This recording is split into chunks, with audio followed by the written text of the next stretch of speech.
ஜீ Tamil news நேயர்களுக்கு வணக்கம். விவாதமன்றம் நிகழ்ச்சிக்கு உங்களை வரவேற்கிறேன். நாடாளுமன்ற தேர்தல் நெருங்கிக் கொண்டே வருகிறது. இன்னும் சில நாட்களில் தேர்தல் தேதி அறிவிக்கப்பட்டுவிடும்.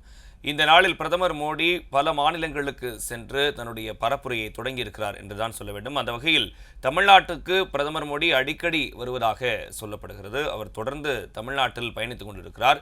இங்கே ஒரு மிகப்பெரிய பொதுக்கூட்டங்களில் பங்கெடுப்பது, அதில் ஆளும் கட்சியை விமர்சிப்பது என பிரதமர் மோடி தன்னுடைய பரப்புரையை தொடங்கிவிட்டார் என்றே சொல்ல முடியும். அந்த வகையில் நேற்று நடைபெற்ற பொதுக்கூட்டத்தில் பிரதமர் மோடி திமுகவை கடுமையாக விமர்சித்து பேசியிருக்கிறார். அதே நேரத்தில் அதிமுகவை பற்றி அவர் எந்த விதமான கருத்துக்களையும் தெரிவிக்கவில்லை. எனவே இது அதிமுகவை தேர்தல் கூட்டணிக்கு இழுப்பதற்கான ஒரு வியூகமாக இருக்கிறதா, திமுகவை கடுமையாக சாடுவது என்பது மக்கள் மத்தியில் பாஜகவை நிலைநிறுத்துவதற்கான பேச்சாக இருக்கிறதா என்பது குறித்து தான் இன்றைய விவாத மன்றத்தில் நாம் பேச இருக்கிறோம்.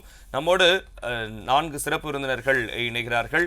இன்றைய விவாத மன்றத்தினுடைய தலைப்பு திமுகவை தொடர்ந்து விமர்சிக்கும் பிரதமர் அதிமுகவை பற்றி பேசாதது ஏன், திமுக வெர்சஸ் பாஜக தோற்றத்தை உருவாக்கவா என்ற வகையில் தான் அமைய இருக்கிறது. விருந்தினர்களாக நம்மோடு அரங்கத்திலிருந்து திரு ராஜகம்பீரன், திராவிட சிந்தனையாளர் அவர்கள், திமுகவிலிருந்து திரு விக்கி, வலதுசாரி சிந்தனையாளர் திரு டாக்டர் ரஞ்சித் குமார் அவர்கள், பாஜகவிலிருந்து திரு புரட்சி கவிதாசன் நம்மோடு இணைய இருக்கிறார். விருந்தினர்கள் அனைவருக்கும் வணக்கம். முதலாவது ராஜகம்பீரன் சார், இந்த திமுகவை தொடர்ந்து விமர்சிக்கிற வகையில் பிரதமர் மோடி அவர்களுடைய பேச்சு இருக்குது. ஏற்கனவே முதல்வர் சொல்லியிருந்தார், தன்னுடைய பதவியை மறந்து தன்னுடைய நிலையை மறந்து இந்த பேச்சுக்களை பேசுகிறாரு அப்படின்னு சொல்லி. தொடர்ந்து திமுகவை விமர்சிப்பதற்கான ஆழமான காரணம் என்ன? எப்படி பார்த்தாலும் எதிர்கட்சியாக அவங்க தான் இருக்கிறாங்க. இங்கே பாஜக ஆட்சிக்கு வரணும்னு முயலுது, அப்போ கண்டிப்பாக பேசுவாங்க. ஆனால் குடும்ப அரசியலாகட்டும், பணம் சேர்ப்பதாகட்டும், இதெல்லாம் மையப்படுத்தி ரொம்ப அழுத்தமாக ஆழமாக மோடி அவர்கள் பேசியிருக்கிறாங்க. நேத்தி அவர்கள் மோடி பேசினதுக்கான அந்த பின்புலம் என்னவா இருக்குன்னு பார்க்குறீங்க? திமுக ஒரு வெற்றி பாதையிலே பயணிக்கக்கூடியதாக இருக்கிறது. இந்தியா கூட்டணியிலே எத்தனையோ அரசியல் கட்சிகள் இருந்தாலும் ஒரு நிலைத்த அரசியல் கட்சியாக, ஒரு முன்னோடி இயக்கமாக திராவிட முன்னேற்ற கழகம் இருக்கிறது. ராகுல் காந்தியை காங்கிரஸே முன்னிலைப்படுத்தாத காலகட்டத்திலேயே ராகுல் காந்தி பிரதமராக வர வேண்டும் என்று தமிழ்நாட்டினுடைய முதலமைச்சர், இன்றைய முதலமைச்சர், அன்றைய எதிர்க்கட்சி தலைவர் அப்பொழுதே குறிப்பிட்டார். அப்ப இந்த இந்தியா கூட்டணியினுடைய முன்னத்தி ஏறாக திராவிட முன்னேற்ற கழகம் இருக்கிற காரணத்தினால அவருக்கு திமுக மீது ஒரு கடுமையான ஒரு கோபம் இருக்கிறது. அதை தீர்த்து கொள்வதற்காக அவர் என்ன செய்யறாருன்னா, இந்த தமிழ்நாட்டிலே அதாவது பாஜக ஆளாத மாநிலங்களாக தொடர்ந்து தமிழ்நாடு இருக்கிறது, கேரளா இருக்கிறது. இங்கெல்லாம் அவர்களுக்கான அந்த விதைக்கவே முடியவில்லை, அந்த அவர்களுடைய சித்தாந்தத்தை இந்த மண்ணிலே விதைக்கவே முடியவில்லை. அப்போ அவங்க என்ன செய்யறாங்கன்னா, எப்பொழுதுமே உங்களை எவ்வளவோ பேர் மதிச்சாலும் உங்களை மதிக்காமல் இருக்கிற ஒருவர் மீது உங்களுடைய கவனம் அதிகமாக குவியும். அதுலேயும் மோடி மாதிரி ஒரு சர்வாதிகார சிந்தனை உள்ள, ஒரு எதாச்சாதிகார சிந்தனை உள்ளவருக்கு அது ரொம்ப டிஸ்டர்பாக இருந்துக்கிட்டே இருக்குது திமுக மேலே. அப்போ என்ன நினைக்கிறாங்க, அதிமுகவை நாம் ஏறத்தாழ ஒழித்து விட்டோம், அதிமுகவை ஒரு 4 கட்சிகளாக உடைச்சிட்டோம். டிடிவி, ஓபிஎஸ், அந்த பக்கம் சசிகலா அம்மையார் எல்லாருமே பொதுச் செயலாளர்னு சொல்லிக்கிறாங்கல்ல. அந்த கட்சி உடைத்து விட்டோம், பலவீனப்படுத்திட்டோம். அதனால நமக்கு ஒரே வலிமை மிக்க ஒரு எதிரியாக இருப்பது திராவிட இயக்கத்தில் திமுக தான் முன்னோடியாக இருக்கு அப்படிங்கிறதுனால ஒரு சித்தாந்த பகையும் இருக்கிறது அதுக்குள்ள. வெறும் அதிகார போட்டி மட்டும் கிடையாது. தமிழ்நாட்டிலிருந்து நாடாளுமன்ற உறுப்பினர்கள் போய் தான் அவங்க இந்த முறை 10 வருஷம் ஆட்சியில் இருக்கிறாங்களான்னா அது கிடையாது. ஆனால் அவங்களுக்கு ஒரு சித்தாந்த போர் இருக்கிறது. இங்குதான் சனாதனத்துக்கு எதிராக பேசுகிறார்கள், இங்கேதான் சமத்துவத்தை பற்றி பேசுகிறார்கள், இங்குதான் மதவாத எதிர்ப்பு இருக்கிறது இந்த நாட்டில். அப்ப தமிழ் நிலம் என்னவாக இருக்கிறது அப்படின்னா, மதவெறிக்கு ஆட்படாத ஒரு நிலமாக இருக்கிறது. அதனால பாஜகவிற்கு ஒரு பெரிய சவால் அப்படின்னா, சித்தாந்த ரீதியாகவும் சரி, அதிகார மையமாகவும் சரி, எல்லா வகையிலையுமே திமுக ஒரு முன்னோடியாக திகழ்கிறது. அப்புறம் இன்னொன்று என்னன்னா, திராவிடத்தை வீழ்த்துவோம், திராவிட கழகங்கள் இல்லாத ஆட்சி அமைப்போம் அப்படின்னு பேசுறாங்க. எதுக்குங்க அண்ணாமலை இந்த மாதிரி நடைபயணம் போறாரு அப்படின்னு கேட்டா, அவர் திராவிட இயக்கத்தை ஒழிக்கிறதுக்காக போறாருங்க அப்படின்னு. சரி, அது நிறைவு விழா கூட்டத்தில் மோடி என்னங்க பேசினாரு? எம்ஜிஆரை போல தலைவர் உண்டா, ஜெயலலிதா மாதிரி ஒரு சிறந்த தலைவர் உண்டான்னு பேசுறாங்க. அவங்க 2 பேரும் எந்த இயக்கத்தை சார்ந்தவங்க? திராவிட இயக்கத்தினுடைய ஏற்றுக்கொள்ளலைனாலும், திமுக சார்ந்தவர்கள் ஏற்றுக்கொள்ளலைனாலும் திராவிட இயக்கத்தின் தொடர்ச்சி தானே அதிமுக. இப்ப அதிமுகவினுடைய தலைவர்களை அவர்கள் பேசுவதன் மூலமாக திராவிடத்தை வீழ்த்தவே முடியாது என்பதை மோடி ஒப்புக்கொண்டு விட்டார். அந்த எண்மக்களுடைய நிறைவுகளால மோடி ஒப்புக்கொண்டு விட்டார். அதனால இவங்க ரொம்ப வந்து புளிச்சு போன ஒரு பழைய தகவலை திரும்ப திரும்ப பேசுறாங்க. என்ன பேசுறாங்க, எப்ப பார்த்தாலும் இந்த வாரிசு அரசியல் அது இதுன்னு சொல்றாங்க. மக்கள் மன்றத்திலே அது ஏற்றுக்கொள்ளப்பட்ட விஷயம். எல்லா அரசியல் கட்சிகளையுமே தங்களுடைய குடும்பத்தில் இருக்கிறவர்களை முதன்மைப்படுத்துவது என்பது ஏதோ தமிழ்நாட்டில் மட்டும்தான் நடக்கிற மாதிரி அவங்க சொல்றாங்க. மக்கள், அதாவது ஜனநாயகத்தில் என்ன வாய்ப்பு இருக்கிறது? உதயநிதி வேணாம்னா மக்கள் தோற்கடிக்க போறான். கட்சி ஏற்றுக்கொண்டாலும் நிராகரிக்கிற அதிகாரம் வந்து மக்கள்கிட்ட இருக்கு. எனவே இதெல்லாம் ரொம்ப பழைய கதை. ஏன்னா பாஜகவிலே நிறைய வாரிசு அரசியல் உருவானதுக்கு பின்னாடி இவருக்கு குடும்பம் இல்லாம இருக்கலாம். அதனால இவர் அதை பேசுறாரு. அவர் குடும்பமா இல்ல சொல்லி 142 கோடி மக்களும் என்னுடைய குடும்பம் தான். இந்த டயலாக்லாம் அவர் பேசலாம். அது வந்து கலவரம் நடக்கிற பூமியிலாம் அவர் வந்து அவர் குடும்பம் மாதிரி நடத்தினாரான்ங்கிற கேள்வியெல்லாம் இருக்குல்ல நமக்கு. காஷ்மீர் எப்படி நடத்தினார்னு கேள்வி இருக்கு. கலவரம் நடந்த மணிப்பூர் போன்ற மாநிலங்கள் அவங்க எப்படி நடத்துனாங்கன்னு கேள்வி இருக்கு. குஜராத்தில் இருக்கக்கூடிய இஸ்லாமியர்கள் சிறுபான்மை மக்கள் எப்படி நடத்துனாங்கன்னு கேள்வி இருக்கு. குடும்பம் மாதிரியா நடத்துனாங்க? கொலையில செய்யறாங்க, அங்கெல்லாம் இனப்படுகொலையில செய்யறாங்க, கலவரம்ல செய்யறாங்க. அதனால குடும்பம் மாதிரி சொல்லலாம். குடும்பத்தில் இருந்திருந்தா கொஞ்சம் அன்புணர்ச்சி இருந்திருக்கும், சக மனிதர்களுக்கு விட்டு கொடுக்குறதுனா என்னன்னு தெரிஞ்சிருக்கும். அதனால இவர்களுக்கு வந்து பொது சேவைக்கு வரும்போது அவர் குடும்பத்தோட இருக்கணும் அப்படின்றது அதாங்க. இன துவேஷம், இன கலவரத்தை முதன்மையாக வைத்து வெறுப்பு அரசியலை விதைக்கக்கூடிய பாஜக போன்றவர்களுக்கு குடும்பம் என்கிற அமைப்பு குறித்த புரிதல் இல்லைங்கிறக்கா நான் சொல்றேன். ஏன்னா இந்தியா என்பது முழுக்க முழுக்க குடும்ப அமைப்புகளால் நிரம்பிய ஒரு நாடு. அதனால அவங்களுக்கு குடும்ப அரசியல் இல்லாததான் இவ்வளவு பிரச்சனைக்கு காரணம்னு நான் புரிஞ்சுக்கிறேன். நான் இதை அது ரொம்ப ஆழமா திருப்பி சொல்ல. அதெல்லாம் மக்கள் மன்றத்தில் எடுபடாதுல. ஒரு பெரிய எரிச்சல்ல இருக்கிறாங்க. நான் வரும்போது சில பேருக்குலாம் வயிற்று வலி வருது அப்படின்லாம் மென்ஷன் பண்றாரு. எங்க, அதாவது இதை திரும்ப திரும்ப பேசுவதன் மூலமாக ஏதாவது வெற்றி காண முடியுமா? இப்ப ஸ்டாலின் அவர்களே நீங்க சொன்னாங்க, கலைஞரோட மகனுங்கிறதுக்காக வர்றாருன்னு சொன்னாங்க. மக்கள் வாக்களித்து வெற்றி பெற வச்சிருக்காங்கல்ல. அப்போ நீங்க மக்களை அவமதிக்கிறீங்களாங்கிற நான் கேள்வி கேட்கிறேன். அதனால மக்களை நீங்கள் வந்து மக்களுடைய விருப்பம், அது யார் வேண்டுமானாலும் வரலாம். ஜனநாயகத்தில் யார் வேண்டுமானாலும் அதிகாரத்துக்கு வரலாம். தீர்மானிக்கிற இடத்துல மக்கள் இருக்காங்க. அப்போ மக்கள் தானே உங்களையும் தேர்ந்தெடுத்தாங்க. இப்போ உங்க சித்தாந்தம் தப்புன்னு நாங்கள் சொல்றோம். இப்போ உங்களுடைய சித்தாந்தத்தை வந்து தவறுன்னு சொன்னாலும் உங்களை வந்து வட மாநிலத்தில் வந்து விரும்புறாங்க பல பேர் அப்படிங்கிற ஒரு இடமும் இருக்கு இல்லையா, யதார்த்தமும் இருக்கு இல்லையா? அதனால மக்கள் விரும்புகிறான். திராவிட இயக்கம் என்பது முழுக்க முழுக்க வந்து ஏற்றுக்கொள்ளப்பட்டதாக இருக்கிறது தமிழ் நிலத்தில். அதை அவர்களால் தாங்கிக் கொள்ள முடியவில்லை. அதனால தான் அவங்க தொடர்ந்து பார்த்தீங்கன்னா வந்து ஆளுநர் வந்து சம்மந்தம் இல்லாமல் பேசுறது எல்லாமே நீங்கள் பார்த்தீங்கன்னா குதர்க்கவாதங்கள், திருப்பி வாதங்கள் பேசுவது, இந்த நிலத்துக்கு சம்பந்தமே இல்லாமல் வள்ளலாரை குறித்து தவறாக பேசுறது, இது மாதிரி தொடர்ச்சியாக அவங்க சொல்கிறாங்க. ஐயா வைகுண்டரை பற்றி தவறாக பேசுறது, எல்லாமே தப்பு தப்பாக பேசுறது மூலமாக தங்கள் சித்தாந்தத்தை எப்படியாவது விதைத்து விடலாம். இதுதான் சரியான சந்தர்ப்பம் அப்படின்னு மோடி நினைக்கிறாரு. அது பகல் கனவு பலிக்க போகுது. சரி, விக்கி, பிரதமர் அவர்கள் வந்து ரொம்ப தீவிரமாக வந்து திமுகவினுடைய எதிர்ப்பில் இருக்கிறாருன்னு புரிஞ்சுக்க முடியுது. ஏன்னா குடும்ப வளர்ச்சிக்கே வந்து திமுகவும் காங்கிரஸும் முன்னுரிமை தருது. திமுகவில் இருக்கக்கூடிய கோபாலபுரம் குடும்பம் வந்து ஒரு எரிச்சலில் இருக்கிறாங்க அப்படின்ற மாதிரி பேசியிருக்கிறாரு. சில பேருக்கு வந்து வயிற்று வலி வருது நான் வந்து சென்னை வரதா இருந்தா அப்படின்னு குறிப்பிட்றாங்க. பரவலாக வந்து திமுகவை வந்து நேரடியாக விமர்சித்து பேசியிருக்கிறாரு. உங்கள் பார்வை? ஒருவரை பற்றி ஒரு நபர் அதிகமாக பேசுறாருன்னா அவர் அந்த அளவுக்கு அவருக்கு தொந்தரவு கொடுத்திருக்கிறார் என்ற அர்த்தம். உங்களை பத்தி ஒருத்தவன் பேசிக்கிட்டே இருக்கான், நான் ஏதோ ஒரு வகையில நீங்க வந்து அவனுக்கு ஒரு இடர்பாடை ஏற்படுத்திருக்கீங்கன்னு தானே அர்த்தம். உங்களை பற்றியே நிதமும் நினைத்து கொண்டு இருக்கிறதுக்கான காரணம் எப்படி? அப்ப அந்த அளவுக்கு திராவிட முன்னேற்ற கழகமும் எங்களது தலைவர் தமிழக முதல்வர் அவர்களும் தொடர்ந்து ஒன்றிய பாஜக அரசுக்கு தொடர்ந்து சம்பட்டி அடி கொடுத்து கொண்டிருக்கிறார். சும்மா இல்ல, மாநில சுயாட்சி உரிமையை போராடி பல இடங்கள்ல பெற்றுட்டு இருக்காரு.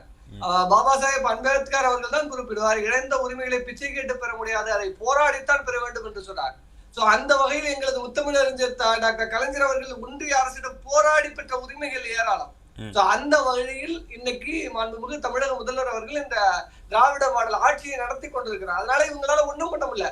இந்தியா கூட்டணி கலைந்து போய்விடும், இந்தியா கூட்டணி எல்லாம் ஒண்ணும் இல்ல, நிதிஷ்குமார் போயிட்டாரு அப்படி இப்படின்னாங்க. இன்னைக்கு தொகுதி உடன்படிக்கை வரைக்கும் எல்லா மாநிலத்திலும் வட மாநிலத்துல சக்சஸ்ஃபுல்லா நடந்து முடிஞ்சிச்சு. இப்ப யாருக்கு வயிற்று வலின்னா மோடிக்கு தான் வயிற்று வலி. இப்ப நேற்று வந்து தமிழகம் முழுவதும் திராவிட முன்னேற்ற கழகத்தின் சார்பாக நகர கழகங்கள்ல நடந்த கூட்டத்துல மோடி சுட்ட வடை என்று எங்களது தகவல் தொழில்நுட்பத்துறை அமைச்சர் எங்கள் தகவல் தொழில்நுட்பத்துறை செயலாளர் தொழில்துறை அமைச்சரான டிஆர்பி ராஜா அவர்கள் வேண்டுகோளுக்கு இணங்க மோடி சுட்ட வடை என்று பேம்ப்ளெட் அடிச்சு கொடுத்தோம். வடையும் குடிச்சு பேம்ப்ளெட்டோட கொடுத்தோம். 10 ஆண்டுகளா அவர் சுட்ட வடை எல்லாத்தையும் அதுல அடிச்சிருந்தோம். நீங்க வந்து கருப்பு பணத்தை மீட்கிறேன்னு சொன்னது, வங்கி கணக்குல 15 லட்சம் போடுறேன்னு சொன்னது, எனக்கு எல்லா விஷயங்கள் 2 கோடி இளைஞர்களுக்கு வேலை வாய்ப்பு, ஏன்னா அத்தனை வடைகளையும் அதுல குறிப்பிட்டு மக்கள்கிட்ட தேர்தல் களத்து பிரச்சாரமாக கொண்டு போய் வச்சோம்.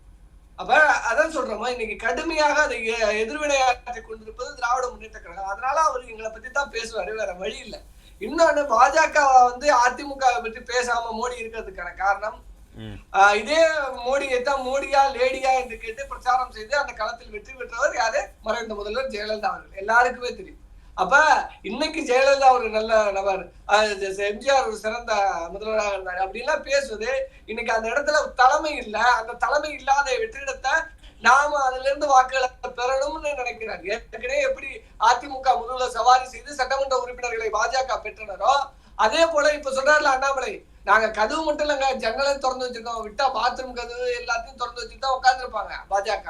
ஆனா இங்க அவர்களுக்கான வேலை இல்ல. ஏன்னா அது வந்து களம், அப்படிப்பட்ட களம். அது திராவிட மண். இந்த மண்ணுல பாசிசத்துக்கும் சனாதன சக்திகளுக்கும் ஒருபோதும் இடமில்லை. ஏன்னா தந்தை பெரியார் அவர்கள் இந்த வந்து பயிற்றுவித்த மண். நீங்க இங்க வந்து சனாதனத்தை பற்றி இங்க தூக்கி பிடிக்க முடியாது. ஏன்னா அந்த அளவுக்கான விதை இந்த மண்ணில் போடப்பட்டிருக்கிறது. நீங்க இன்னைக்கு வந்து சனாதனவாதி, யார் சனாதனவாதி? எங்க ஐயா நீங்க வாடிய வயதை கண்ட போதெல்லாம் வாடினேன்னு சொன்ன எங்க ஐயா வள்ளலார வெண்மை உடுத்தி, இதுதான் வந்து பசிப்பினி தான் எல்லாத்துக்கும் காரணம். ஆனா பசிப்பினியை போக்க வேண்டும் சுத்த சன்மார்க்கத்தை தழுவிய வள்ளலார சனாதனவாதின்னு ஒரு இங்க உட்கார்ந்து இருக்க ஒரு நபர் பேசினார். அவரை என்ன சொல்றது? அப்ப இதெல்லாம் அரசியல் அறிவிலித்தனம். தமிழ்நாட்டின் வரலாறு தெரியல, கலாச்சாரம் தெரியல. இப்ப நேற்று இன்னைக்கு வைகுண்டர் ஒரு சனாதனவாதி. நீங்க தமிழகத்துல இருக்கிற தலைவர்களை பற்றி தெரியலன்னா, ஆளுநர் ஆர்.என். ரவி அவர்களே, தயவு செய்து தெரிஞ்சுக்கிட்டு பேசுங்க. நான் பீகார்ல இருக்கிற ஏதோ ஒரு தலைவரை குறிப்பிட்டு ஒரு தவறா சொன்னா பீகார்காரெல்லாம் என்ன சும்மா விடுவானா? நான் கேட்கிறேன். அப்ப என் மண், என் வரலாறு, என் தலைவர்களை பற்றி தெரியாத நீ எதுக்கு பீகார் இங்க வந்து உட்கார்ந்து கொண்டு தேவையில்லாததை பேசுற? அதான் கேள்வி. அப்ப இந்த மண்ணுல உங்களால உட்கார முடியல. இந்த மண்ணோட சூடு இவர்களை சுட்டரிக்குது. அதனாலதான் மோடி இந்த அளவுக்கு பேசிட்டு போறார். இன்னைக்கு ஆர்.என். ரவி போன்ற நபர்கள் எல்லாம் பேசிக் கொண்டிருப்பதற்கான காரணமா தான் நான் சொல்றேன். கதவை திறந்து வச்சிருக்கேன், நீங்க எல்லா கதையும் திறந்து வச்சீங்க. யார் உங்கள்கிட்ட கூட்டணி பேச்சுவார்த்தைக்கு வந்தா? தமாக வந்தது. தமாக இன்னைக்கு அதுல உள்ள கட்சியிலேயே பிளவுகள் ஏற்பட்டு ஒரு அதிமுகவோட பேசிட்டு இருக்கிறார். அப்ப அதான் நிதர்சனம். இன்னைக்கு பாஜகவோட போவதற்கு தமிழகத்துல ஒரு நபரும் தயாரா இல்லை. ஏன்னா போனா மொத்தமும் காலி. அதிமுகவுக்கு என்ன நிகழ்ந்ததோ அது நமக்கும் நிகழும் என்று எவரும். அதனாலதான் வந்து திமுகவுக்கு எதிரான நிறைய விஷயங்களை வந்து கூட்டத்தில் முன்னெடுக்கிறாங்க. அண்ணாமலை சொல்லும் போது கூட வந்து மணல் கடத்தல், சாராயம் விற்பனை, கஞ்சா விற்பவர்களுக்கு தான் தமிழகத்தில் தற்போது முதல் மரியாதை கிடைக்கிறது அப்படின்னு ஒரு ஸ்டேட்மெண்ட்டை முன்வைக்கிறாரு. தமிழகத்துல அவங்களுக்கு தான் முதல் மரியாதையா? அப்ப அண்ணாமலை அவர்களுக்கு தயவு செய்து, அண்ணாமலை அவர்களே, உங்கள் கட்சியில் இருக்கிற கட்சி பொறுப்பாளர்கள் பட்டியல் பெயரை முதல்ல வாசிக்கிறத நிறுத்துங்க. ஏன்னா ஊர்ல இருக்க குற்றவாளி, கொலைக்காரன், அக்யூஸ்ட், மணல் கடத்துறவன், எல்லா பிட்பாக்கெட்டு எல்லாரும் யாருலன்னா இப்ப பாஜக பொறுப்பாளர் உண்டா இல்லையா? படப்பை குணா யாரு? ஒரு கொலையாளி தானே, கொலை குற்றவாளி தானே. என்ன பொறுப்புல இருக்காரு? அப்ப பாஜகவில் இருக்கிற அத்தனை பேரும் கொலைகாரன், பிட்பாக்கெட்டு எல்லாருக்கும் இன்னைக்கு ஆதரவு யாரு? அண்ணாமலை. அது பாஜக புகலிடம். இன்னைக்கு ரவுடிசத்தின் புகலிடமாக, பிட்பாக்கெட்டுகளின் புகலிடமாக பாஜக இருக்கு. ஏன்னா அந்த பட்டியலை எடுத்து போட்டா எல்லாருக்குமே தெரியும். நீங்க கருக்கா வினோத்துக்கு ஆஜரான வழக்கல் தெரியாது. கருக்கா வினோத்துக்கு ஏன் ஆளுநர் மாளிகையில் நடந்த இந்த தாக்குதல் முயற்சி சம்பவத்துல வந்து பாஜக வக்கீல் ஆஜராகணும்? அப்ப அதெல்லாம் நம்ம பாக்குறோம். வரலாறு நிறைய இருக்கு. அப்ப இவர்களுக்கு அந்த தொடர்பு கிடையாது. நான் சொல்ற முந்த்ரா துறைமுகத்துல பல்லாயிரம் கோடி மதிப்பிலான போதைப் பொருள் பிடிக்கப்பட்டது. யாருடைய மாநிலம்? குஜராத். யாரு ஆட்சி செஞ்சுட்டு இருக்கா? பாரத பிரதமர் மோடி அவர்கள் முதலமைச்சராக இருந்த மாநிலத்துல எப்படிங்க வந்தது கஞ்சா? எப்படிங்க வந்தது போதைப் பொருள்? இத்தனாயிரம் கோடி மதிப்பிலான போதைப் பொருள் எங்க வந்தது? டன் கணக்குல. அப்ப இத உள்ள விடுறது உங்க மாநிலம் தான். அதுக்கப்புறம் மாநில அரசுகள் தவறிட்டு மாநில அரசுகள் தமிழகத்துல வந்து கஞ்சா தடுப்பு சிறப்பு பிரிவின் மூலமாக பல செய்திகள் வந்துட்டு இருக்கு. நீங்க பாத்துட்டு இருப்பீங்க தினந்தோறும் பல இடங்கள்ல இந்த ரைடுகள் நடக்கப்பட்டு பிடிக்கப்பட்டிருக்கு. ஆனா குட்காவுக்கு அனுமதி கொடுத்தது யாரு? குட்கா புகழ் விஜயபாஸ்கர்னு நம்ம பேசிட்டு இருக்கோம். இது யாருடைய ஆட்சி காலம்? ஒன்றியத்துல பாஜகவோட கூட்டணியில இருந்தா அதிமுக ஆட்சி காலம். ஏன்னா பல விஷயங்கள் தமிழ்நாட்டில் தான் போதைப் பொருள் வந்து தங்கு தடையின்றி கிடைக்குதுன்னு சொல்றாரு பிரதமர். இப்ப நான் என்ன சொல்றேன், அதை உள்ள விடுறதே நீங்க தானே சார். ஒன்றிய உளவுத்துறையின் ஃபெயிலியர். திமுக தடுக்கலையா? நான் திமுக தடுக்குது. உள்ள அனுப்புறது வந்து வெளிநாடுகள்ல இருந்து உள்ள அனுப்புறது பாஜக. இன்னைக்கு தமிழகத்துல தடுக்கிறதுனாலதான் அவ்வளவு பொருட்கள் பிடிபடுது. இன்னொன்னு, முந்த்ரா துறைமுகத்துல பிடிபட்ட பொருளுக்கும் யாருக்கும் என்ன தொடர்பு? இது வரைக்கும் அந்த வழக்கு என்ன ஆச்சு? அததான கேள்வி எழுப்புறோம். 9 ஆண்டு 10 ஆண்டுகளை நிறைவு செஞ்சுட்டீங்க. ஒரு முறை பத்திரிகையாளரை சந்திக்க வாக்கு இல்ல. நான் கேட்கறது என்னன்னா இவ்வளவு தூரம். சரி, நான் வரேன் விக்கி. கவிதாசன், ஒரே விஷயம், விவசாயிகள் போராடுறாங்க, அவனுக்கு நீங்க ஆடி ரோட்ல அடிச்சு அவனை வரவிடாம இருக்கீங்க, துப்பாக்கி சூடு நடத்துறீங்க. இந்திய எல்லைக்குள்ள சைனா ஒரு கிராமத்தையே கட்டிட்டான் உள்ள புந்து. அதை நோக்கி பேச முடியல உங்களால. அதான் சொல்றேன், டோட்டல் ஃபெயிலியர் இங்க பாஜகவின் 10 ஆண்டு கால அரசு. அதை நிச்சயமாக மக்கள் வீட்டுக்கு அனுப்புவதற்கு தயாராயிட்டாங்க. அந்த களம் தான் தயாராயிருக்கு. சரி, கவிதாசன் வணக்கம். பிரதமர் மோடி அவர்களுடைய பேச்சு கடுமையா திமுகவை விமர்சிச்சு பேசியிருந்தாரு.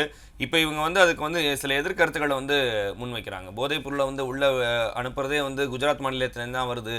அந்த விஷயத்தை குறிப்பிட்டு பேசியிருக்கிறாங்க. அதே போல் பாஜகவில் இருக்கிறவங்கலாம் குற்றவாளிகள் பட்டியல் இருக்குது. அப்படி இருக்கும்போது இங்கே சட்டம் ஒழுங்கை பற்றி பிரதமர் பேசுகிறாரு அப்படின்ற விஷயத்தையும் குறிப்பிட்டிருக்கிறாங்க. பிரதமர் மோடி அவர்களுடைய பேச்சு உங்களுடைய பார்வை? அதாவது திமுகவிற்கும் பாரதிய ஜனதா கட்சிக்கும் இடையில் சித்தாந்த போர் தான் இருக்கணும். ஆனால் சித்தாந்த போர் இல்லாம சாதாரணமா ஒரு நிர்வாக சீர்கேடுகளை பற்றி அல்லது அமைப்பு சீர்கேடுகளை பற்றி மத்திய அரசுக்கும் மாநில அரசுக்கும் இருக்கக்கூடிய முரண்பாடுகளை பற்றி பேசுவது என்பது திமுகவுக்கும் பாஜகவுக்கும் இடையிலான சித்தாந்த முரண்பாடு கிடையாது. முதல்ல அதை முடிவு பண்ணிக்கணும். அதாவது பாஜகவில் சித்தாந்த ரீதியா இருக்கிறீங்களா இல்ல நிர்வாக ரீதியா இருக்கிறீங்களா அல்லது இந்திய அரசியலமைப்பு சட்டத்தில் வழங்கப்பட்ட உரிமைகளை மறுக்கிறார்கள் அல்லது கெடுக்கிறார்கள் தடுக்கிறார்கள் அப்படிங்கிற நிர்வாக சீர்கேடுகளை பற்றி நீங்க இருக்கிறீங்களா? கட்சியா இருக்கும் போது சித்தாந்தமா இருக்கிறாங்க, நிர்வாகத்துல இருக்கும் போது நிர்வாக ரீதியா இருக்கிறாங்க. இல்லங்க, அதாவது ஏதாவது உங்களுடைய குரல் ஒத்த குரலாக இருக்க வேண்டும். ரெட்ட நாட்டுல 2 பொருள்கள் தான் பேசக்கூடாது. இப்ப நாங்க பி கிளியர், பாரதிய ஜனதா கட்சி அதனுடைய சித்தாந்தம் இங்கே சொல்லப்படுகிற பெரியார், அம்பேத்கர் அல்லது அண்ணா அல்லது கம்யூனிஸ்ட் சித்தாந்தங்களுக்கு வேறு எதிராக இருக்கிறது என்று அவங்க சொல்கிறார்கள். அது நாங்க பெருமையோடு ஏற்றுக்கிறோம், அது மாற்றம் இல்லை. ஆனா நீங்க சித்தாந்த எதிரியாக எங்களை பார்க்கிறீர்களா அல்லது நிர்வாக ரீதியாக மத்திய அரசு மாநில அரசு அடைக்கிறது, மாநில அரசு கொடுக்க வேண்டிய சலுகைகளை உரிமைகளை பறிக்கிறது என்று பார்க்கிறது. ஏதாவது ஒரு வார்த்தை கொடுப்பீங்க, அப்பதான் நம்ம பதில் சொல்ல முடியும். ரெண்டையும் கொண்டு பார்க்கக்கூடாது. இப்ப பாரதிய ஜனதா கட்சி, இப்ப நரேந்திர மோடி அவர்கள் அவருக்கு குடும்பம் கிடையாது. ஆனா 142 கோடி இந்தியர்கள் தான் அவருடைய குடும்பம் அப்படிங்கிற நம்ம ஐயா அப்துல் கலாம் அவர்கள் கூட எனக்கு வாரிசுகள் இந்தியாவுடைய ஒட்டுமொத்த மக்களும் தான் என்னுடைய வாரிசுகள் அப்படின்னு சொன்னார். அது மாதிரி இருக்கிற நம்ம திரௌபதி குடும்பம்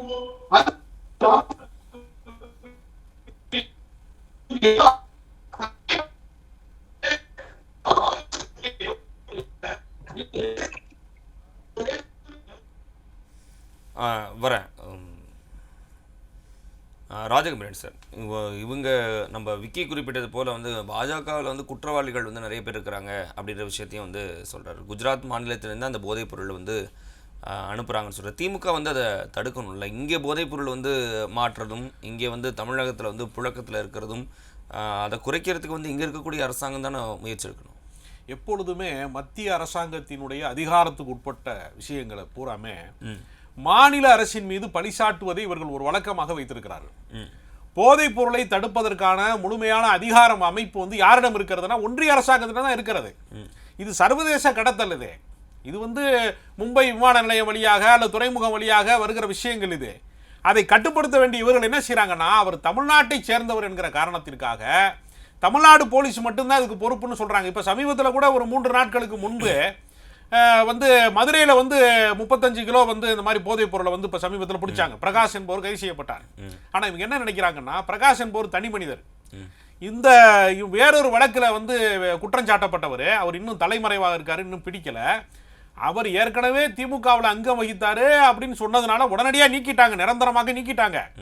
அதை பயன்படுத்தி கொண்டு அவர் சிறுபான்மை சமூகத்தை சேர்ந்தவர் என்கிற 2 விஷயத்தை வைத்துக்கொண்டு இஸ்லாமிய வெறுப்பையும் திமுக வெறுப்பையும் ஒரு சேர பண்றாங்க. அப்போ வந்து முந்திரா துறைமுகத்தில் வந்து பிடிபட்ட போதைப் பொருளுக்கு அவங்களுக்கு பதில் சொல்றதுக்கு வந்து அவங்களுக்கான எந்த இது முகாந்திரமும் இல்லை. அப்போ என்ன செய்யறாங்கன்னா, இதை திசை திருப்புவதற்கு, திமுக வெறுப்பை பரப்புவதற்கு இதை ஒரு ஆயுதமாக பயன்படுத்தி கொண்டு தொடர்ச்சியாக பேசி வராங்க. இது வந்து ஒரு போதைப் பொருளினுடைய பரிமாற்றம் என்பது ஒரு இந்திய அளவில் இருக்கக்கூடிய ஒரு பெரிய பிரச்சனை. அதை மத்திய அரசாங்கம் வந்து அதை கண்டுபிடிக்க தவறிவிட்டது என்பதா உண்மையை தவிர, அவர்கள் கட்டுப்படுத்த தவறிட்டாங்க. 10 ஆண்டு காலமாக யார் ஆட்சியில் இருக்கா?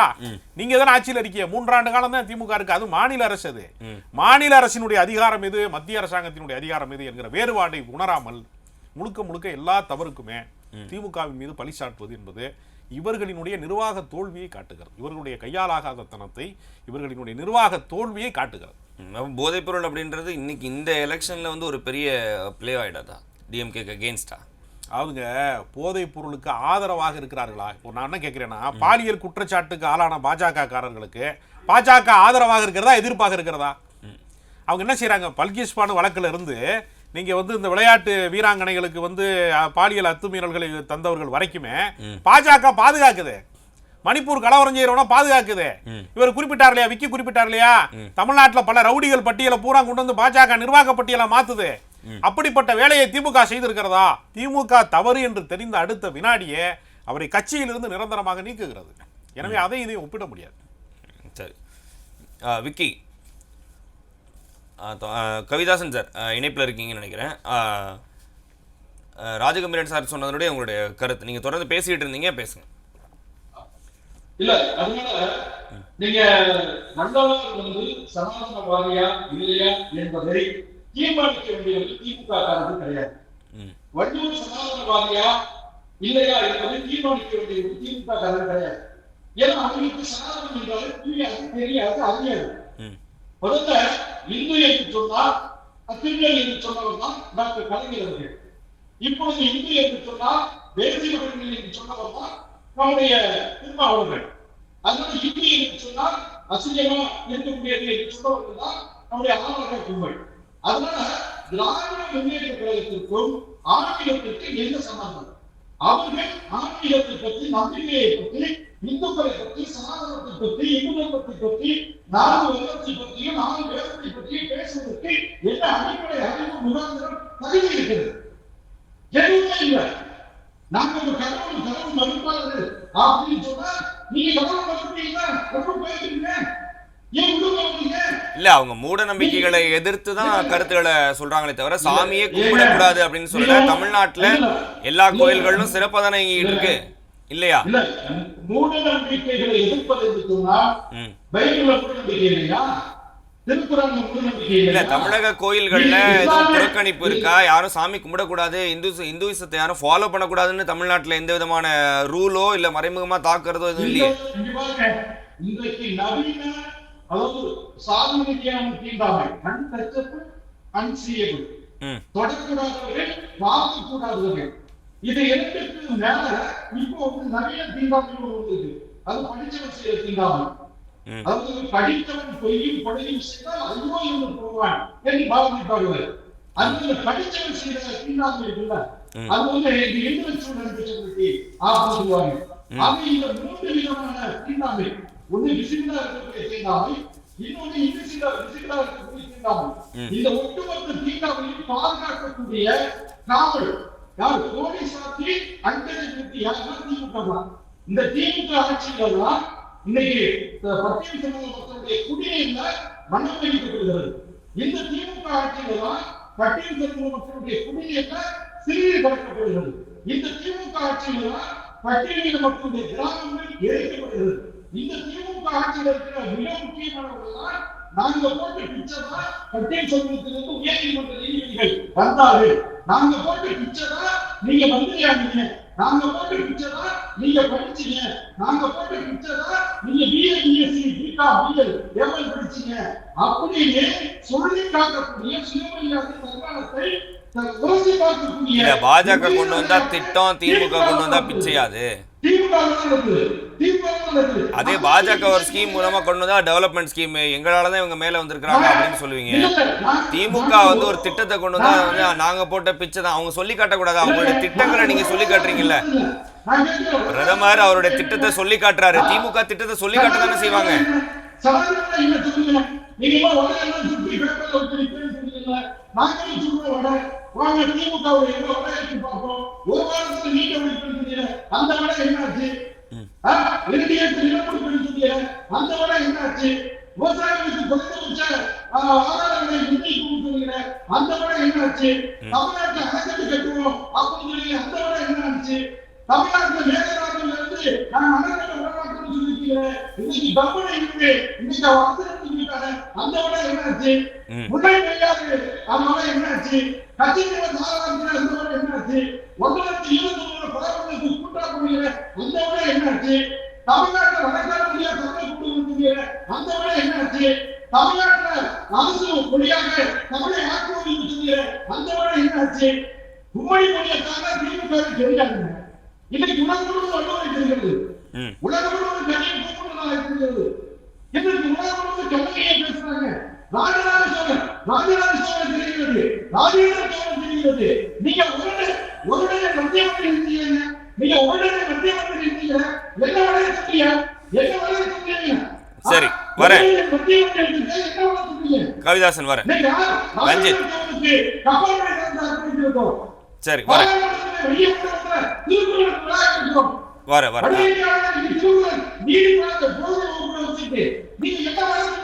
சார் வரேன் வரேன் சார். அடுத்த சூட்டில் வர ரஞ்சித், நேற்று பிரதமருடைய பேச்சில் வந்து அதிமுக பற்றி வந்து எந்த விதமான விமர்சனமுமே இல்லை. திமுக ரொம்ப கடுமையாக வந்து விமர்சித்து வந்து தொடர்ந்து பிரதமர் மோடி அவர்கள் பேசிட்டு வராங்க. நேற்று ரொம்ப தீவிரமாகவே ரொம்ப தெளிவாகவே வந்து சொல்லியிருந்தாங்க. கிட்டத்தட்ட ஒரு பேய் அரசாள்ற மாதிரி இருக்குது அப்படின்ற மாதிரியான விஷயங்கள்லாம் வந்து பேசப்பட்டுச்சு. அதே போல் வந்து அடுத்த 25 ஆண்டுகளுக்கான திட்டங்களை வந்து மோடி கையில் வச்சுருக்கிறாங்கன்னு சொல்லி சில திட்டங்களை குறித்தும் பேசும்போது எல்லாத்தையும் தாண்டி திமுக வந்து இங்கே வந்து ஒரு சரியான ஆட்சியை கொடுக்கல, குறிப்பாக வெள்ள நேரத்தில் வந்து எந்த விதமான உதவியுமே வந்து திமுக பண்ணலை அப்படின்ற விஷயத்த முன்னெடுத்து பேசியிருக்கிறாங்க. இங்கே தமிழ்நாட்டில் வந்து இந்த மாதிரி நிவாரணங்கள் வந்து எதுவுமே வந்து கொடுக்கல அப்படின்றத எப்படி எடுத்துக்க முடியும்? ஏன் அதிமுக பற்றி பிரதமர் பேசவே இல்லை? அதிமுக பத்தி பேசாததுக்கு பல காரணங்கள் இருக்கலாம். அதுல குறிப்பான காரணம் பார்த்தோம்னா, இப்ப அவர்கள் ஆட்சியில இல்ல, இன்னைக்கு ஆளும் அரசா இருக்கக்கூடிய திமுக. அதனால திமுகவோட நிர்வாக சீரியட நிர்வாக தவறுகளை சுட்டி காட்டி பேசுறதுதான் ஏற்புடையதா இருக்கும். அதனால அது வந்து நேரடியா திமுக தாக்கியிருக்காரு அப்படிங்கிறத பாக்குறோம். இன்னும் அதிமுக வந்து மத்திய பாஜக ஒருவேளை அதிமுக கூட்டணியை விரும்பலாம், ஏற்கனவே கூட்டணியில இருந்தாங்க. இன்னும் வந்து மத்திய பாஜகவோ பிரதமர் மோடி அவர்கள் அமித்ஷா அவர்கள் இந்த கூட்டணி வேண்டாங்கிற ஒரு தீர்க்கமான முடிவு இன்னும் அவர்கள் அறிவிக்கல. அதனால அது இந்த கூட்டணியில் இருந்த கட்சி அப்படிங்கிற ஒரு விஷயம் இருந்தாலும் கூட தமிழகத்தை பொறுத்தளவுக்கு ஆளும் அரசா இருக்கக்கூடிய திமுக தான் அவர்களோட தவறுகள் தான் அதிகமா இருக்கு அப்படிங்கிறத பாக்குறோம். அப்ப அதுவும் இல்லாம குறிப்பா பார்த்தோம்னா அந்த வாரிசு அரசியல் இந்தியா முழுக்கவே ஒரு பிரச்சனையா இருக்கு. அது ஜம்மு காஷ்மீர் முதல் கொண்டு தமிழ்நாடு வரைக்கும் குடும்பமா அப்பா கருத்து மகன் மகனுக்கு அடுத்து பேரன் அப்படி வரிசையா வந்துகிட்டு இருக்காங்க. வரலாம் வாரிசுகள், நம்ம பாஜகலையுமே வாரிசுகள் அரசியலுக்கு வந்திருக்காங்க. அப்பா ரிட்டையர் ஆன காலத்துல அப்பா அமைச்சரா இருந்திருப்பாரு, அடுத்து அவரு ரிட்டையர் ஆனதுக்கப்புறம் அவரோட மகன் அடுத்த வரலாம், அங்கோன்னு இங்கோனுமா இருக்கலாம். அது தவறே இல்லை. வாரிசுகள் வரவே கூடாதுன்னு நவீன தீண்டாமே பாஜக கடைபிடிக்கல. அதை அப்படி யாருமே ஒரு வாய்ப்பு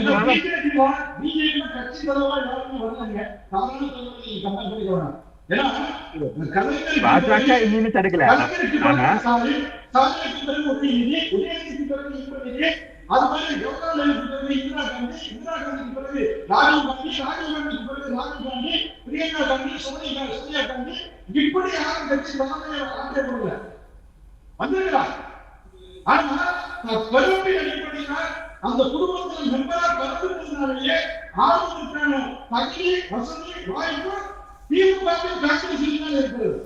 அதுக்குதான் ராஜகம்பீரன் பதில் சொன்னாரு. மக்கள் மத்தியில கொண்டு நிறுத்தும் போது மக்கள் வந்து அவங்கள தேர்ந்தெடுக்கிறாங்க, வேணானா மக்கள் புறக்கணிச்சுட்டு போறாங்க, மக்கள் வந்து ஆதரவு தானே கொடுக்குறாங்கன்னு கேக்குறாங்க. அவர் தகுதி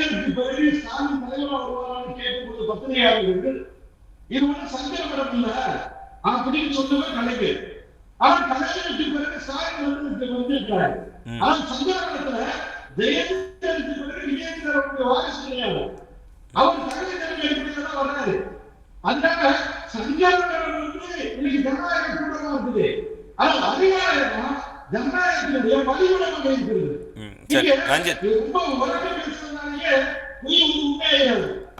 ரஞ்சித் சொல்லுங்க.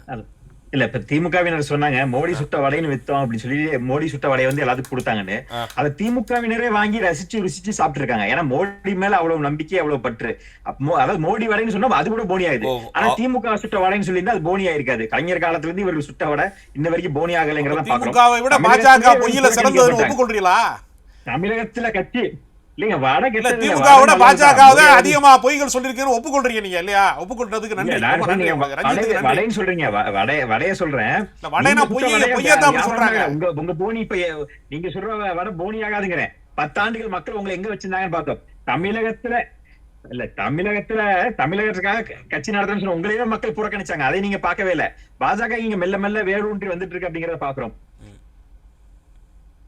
இல்ல அதான் இருக்கட்டும், தப்பில்லையே. திமுகவுமே தொடங்கின காலத்துல எப்படி இருந்தது, எங்க இருந்தது பார்த்தோம் தானே. இல்ல நீங்க தமிழ்நாட்டுல இல்ல நோட்டாவோட தோட்டா தப்பு இல்லைங்க. ஜனநாயகத்துல இருந்து தப்பு, ஜனநாயகத்துல தப்பு இல்ல. ஆனா நோட்டாவோட போட்டி போடுற ஒரு கட்சி, அந்த கட்சி போட்டி எல்லாமே போட்டு நீங்க திமுகவோட வரலாறு எடுத்து பார்த்து 1997 வரலாறு எடுத்து பார்ப்பாங்களே எவ்வளவு பெரிய படுகொலை தெரியாம உட்கார்ந்துருக்கீங்க. யாராவது ஒரு கூட்டத்துல சேர்த்துக்கலாமா? இல்ல ரஞ்சித் பேசி முடிச்சிட்டு விக்கி ஒரு நிமிஷம் இருங்க. எல்லாத்தையும் திறந்து வச்சு அவர் பேசி முடிச்சிட்டோம். அவர் பேசி முடிக்கட்டும். விக்கி ரஞ்சித் நீங்க சொல்லுங்க. தமிழ்நாட்டுல தமிழர்களை நம்பி கட்சி ஆரம்பிச்ச திமுகவாலே இன்ன வரைக்கும் தேர்தல்ல கூட்டணி இல்லாம களம் காண முடியாது. பாஜகவை தனியா கூட தேர்தல நிக்கிறாங்க. நோட்டாவோட கீழே ஓட்டு வாங்கினாலும் சரி துணிச்சலா நிக்கிறாங்க. திமுகவுக்கு அந்த தெம்போ திராணியோ தைரியமோ துப்போ இல்லைங்கிறது தான் மக்கள் பாக்குறாங்க. இப்ப பாருங்க இந்த தேர்தல்ல அவசர அவசரமா கூட்டணியை பேசி முடிக்கிறாங்க. எங்க அதிமுகவோட போயிருவாங்களோ, கம்யூனிஸ்டுகளும் பிசிகாவும் அதிமுக போயிருவாங்களோ அச்சத்திலையும் பதட்டத்திலையும் இவர்கள் வந்து உடனே தொகுதி பங்கீடை பத்தி பேசுறாங்க. அவ்வளவு பலவீனமான கட்சியா திமுக இருக்கு. இன்னும் 50 ஆண்டுகள் ஆனாலும் திமுகவால தனிச்சு நிக்கவே முடியாது. வேகமா பண்ற மாதிரியா இருக்கு. இன்னும் ஒரு மாசத்துல வந்து அப்ராக்சிமேட் எலெக்ஷன் டேட் வந்து சொல்லிருக்காங்க. ஏப்ரல் 16ஆம் தேதி அப்ராக்சிமேட் எலெக்ஷன் டேட் சொல்லிருக்காங்க. ஒரு மாசத்துக்கு முன்னாடி கூட தொகுதி பங்கீடு வந்து எல்லா கட்சியுமே சொல்றேன், திமுகன்னு சொல்லல, எல்லாருமே கூட்டணிக்கு ரெடி ஆயிட்டாங்க. அதிமுக கூட 40 தொகுதியிலும் அவருக்கு சின்னத்துல நின்னு ஒரு பெரிய விஷயத்த செஞ்சாங்க. ஆனா திமுகவால செய்ய முடியல அப்படிங்கறத பாக்குறோம். இப்ப ரொம்ப பலவீனப்பட்டு இருக்காங்க. கூட்டணி கட்சிகள் கேட்கக்கூடிய தொகுதியும் அவர்கள் கேட்கக்கூடிய சின்னத்திலும் நில்லுங்கன்னு சொல்லி சரண்டர் ஆகிற அளவுக்கு திமுக போயிருச்சு அப்படிங்கறத பாக்குறோம். காங்கிரஸுக்கு இன்னும் உயிர் கொடுத்து எந்த காங்கிரஸ் அழிப்போம்னு சொன்னாங்களோ அந்த காங்கிரஸுக்கு இன்னும் உயிர் கொடுத்துட்டு இருக்கவர்கள் இவர்கள் தான் அப்படிங்கறதையும் பாக்குறோம். வட இந்திய மக்கள் மொத்தமா புறக்கணிச்சிட்டாங்க.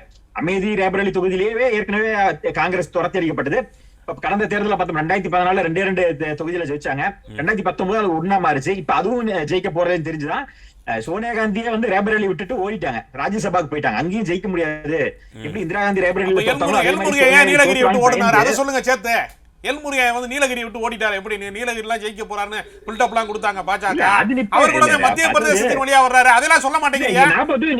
சோனியா காந்தி மட்டும் சொல்லுங்க, எல்முருகனை சொல்லுங்க. அவர் ஏன் அந்த ஓடினாருன்னு சொல்லுங்க. தேர்தல் அரசியல் விட்டு ஏன் போட்டியிடுறதுக்கு ஏன் தயங்கினாரு? முடிவாகல இன்னும் அவரு. சொல்லுங்க ரஞ்சித் சொல்லுங்க. ஏன் நீங்க போய் நில்லுங்களேன். போயிட்டு ஸ்டாலின் போயிட்டு சனாதனத்தை வேற இருக்கிறவரு உத்தரப்பிரதேசல போய் ஒரு தொகுதியில நின்னுதான் காட்டுங்க. தெம்போ திராணியோ துப்போ ஒண்ணு இல்ல. கும்படி பொங்கி தாண்டி நில்லுங்க. சென்னையை தாண்டி வாங்கினேன். கொங்கு மண்டலத்துல வந்து நின்னு காட்டுங்க. இல்ல உதயநிதி ஸ்டாலினுக்கு திராணி இருந்தா கோயம்புத்தூர்லயோ சேலத்திலயோ வந்து நின்றுக்கலாமே. ஏன் சென்னையில போயிட்டு நிக்கணும்? சென்னையை தாண்டி வெளியே வர பயம். கொங்கு மண்டலத்துல வரதுக்கு திமுக அச்சம். ஆனா செந்தில் பாலாஜி இல்லைன்னு நீங்க கொங்கு மண்டலத்துல வரவே பயப்படுறீங்க. கொங்கு மண்டலத்தை மொத்தமா விக்கி ஒரு நிமிஷம். விக்கி நீங்க பேசுனீங்கன்னா அவங்க சொல்றது கேட்காது. ஏன்னா திமுகவோட ரஞ்சித் முடிச்சிட்டோம். பருப்பு கொங்கு மண்டலத்துல வேகல அப்படின்ட்டு நான் கேட்கிறேன். அண்ணன் உதயநிதி அவர்களுக்கு நான் சவால் விடுறேன். முடிஞ்சா கொங்கு மண்டலத்தை வந்து நின்று ஜெயிச்சு காட்டுங்க. சரி நான் கேட்டுறேன், விக்கிட்ட கேட்டுறேன். இருங்க. இல்ல தமிழ்நாட்டிலே வர மாட்டேங்கிறீங்க. விக்கி வரேன். வாரணாசி போனாரு. வர ஒரு நிமிஷம் இந்த கேள்வியை வச்சிடலாம். ராஜகம்பீரன் சார் வந்து உதயநிதி வேணா சவால் வேணா கொடுக்கலாம். உதயநிதி வேணா நீங்க கொங்கு மண்டலத்துல நிறுத்தி பாருங்க, அவங்க வேணா அவர் ஜெயிச்சு காமிக்கட்டும் அப்படின்னு சொன்னாங்க. இங்க வந்து குடும்ப அரசியல் பத்தி பேசிட்டு இருக்கும்போது எல்லா மாநிலங்கள்லயும் குடும்ப அரசியல் இருக்கு, எல்லா மாநிலங்கள்ல கூட்டணியும் இருக்கு. அதனால வந்து பாஜகவினுடைய மாநில தலைவருக்கே தேர்தல் அரசியலை சந்திப்பதற்கு அச்சம் இருக்கிறது. அவர் போட்டியிட விரும்பலன்னு சொல்றாருன்னா கேவலப்பட்டுருவோங்கிறதுக்காகத்தான் அவங்க போட்டியிட மறுக்கிறாங்க. ஒரு மாநில கட்சியினுடைய அதாவது ஒரு தேசிய கட்சியினுடைய மாநில தலைவராக இருக்கிற அண்ணாமலைக்கு தேர்தல் அரசியலில் போட்டியிடுவதற்கு அச்சமாக இருக்கிறது. ஏற்கனவே மாநில தலைவராக இருந்த எல்முருகன் மத்திய பிரதேசத்தினுடைய ராஜ்யசபா மெம்பர் ஆகிறாரு. அப்ப கட்சிக்கு வந்து இவர்கள் களத்திலும் இல்லை, கருத்திலும் இல்லை, இவர்களுக்கு வேர்களும் இல்லை, விழுதுகளும் இல்லை. இவங்க வந்து தமிழ்நாட்டு அரசியலே கிடையாது. இவங்க சும்மா சோசியல் மீடியாவில எல்லாமே கூலிப்படைகள், இணைய கூலிப்படைகளை வைத்துக் கொண்டு இவர்களாக வந்து நாங்க 18% வந்துட்டோம், 17% வந்துட்டோம்னு பொய்களையே, வதந்திகளையே வாட்ஸ்அப்பில் வந்தது வரலாறு மாதிரி வதந்திகளை பரப்புகிறார்களே தவிர களத்தில் இவர்களுக்கு ஆளே கிடையாது. இவர்கள் வந்து காமெடி கட்சி. சரி, கவிதாசன் சொல்லுங்க. அண்ணாமலை வந்து பயப்படுறாரு. எல்முருகன் வந்து தேர்தலில் போட்டியிடுவாரான்னு கேட்டு சொல்லுங்க. மாநிலங்களவையில தேர்தலில் போட்டியிட திராணி இருக்கா? புரட்சி கவிதாசனுக்கு டெபாசிட் வாங்க முடியுமா? நான் சவால் விடுறேன். இந்த சீ தமிழ் தொலைக்காட்சி வழியா சொல்றேன். நீங்க போட்டியிட்டு நீங்க டெபாசிட் வாங்கிடுறீங்க உங்க கட்சியில. நீங்க அப்ப நீங்க துப்புல்லாத கட்சிங்கிற ஒப்புக்கொள்ளுங்க. முதல்ல துப்புல்லாத கட்சி ஒத்துக்கங்க. முதல்ல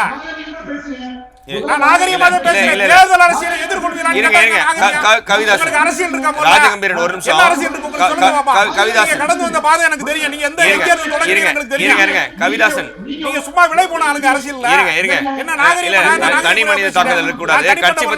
கட்சி பத்தி மட்டும் பேசுங்க கவிதாசன் சார். இல்ல இந்த டாபிக் வந்துருங்க. அண்ணாமலை பயப்படுறாரு, எல்முருகன் வந்து பயப்படுறாரு, அதுக்கு பதில் சொல்லுங்க. நான் வந்து 29 வயது வரைக்கும் தேர்தல் பாதைன்னு சொன்னாங்க. 29வது வயதுல பாமகவுடைய எம்பி கேண்டிடேட்டா புதுக்கோட்டையுடைய பாராளுமன்ற தொகுதியில போட்டிட்டேன். 29 வயசுல தான் நான் முதல் ஓட்டை போட்டேன். அதுக்கு பிறகு திமுக கூட்டணியில எம்எல்ஏ இருந்திருக்கேன். சட்டமன்றத்துக்கு பாரதிய ஜனதா கட்சி வேட்பாளர் 2006 சட்டமன்றத்தில் இருந்திருக்கேன். 6 தேர்தல்களை சந்தித்தவன். யாரும் இந்த மாதிரி திட்டங்கள் புறக்கணிப்பட புறமொழிக்கு ஓடுறவங்க இல்ல பாஜக காரங்க. இன்னைக்கு யார் பேசுறீங்க தெரியல.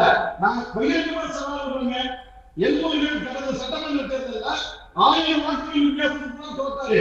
அவர் வந்து ஓட்டாளருக்கு கீழே தான் போவாரு, டெபாசிட் தான் இறக்குறாரு. அதே மாதிரி நம்முடைய மாநில தலைவர் முன்னாள் ஐபிஎஸ் அவர்கள் அரவக்குறிச்சி தேர்தலில் பல 10,000 வாக்கு வித்தியாசத்தில் தோற்றாலும் டெபாசிட் தான் பயப்படுவாங்க. நீங்க வரலாற்றை எப்படி பேசுறீங்க, எப்படி படிக்கிறீங்க, நான் பகிரங்கமா சவால் இல்லைங்க.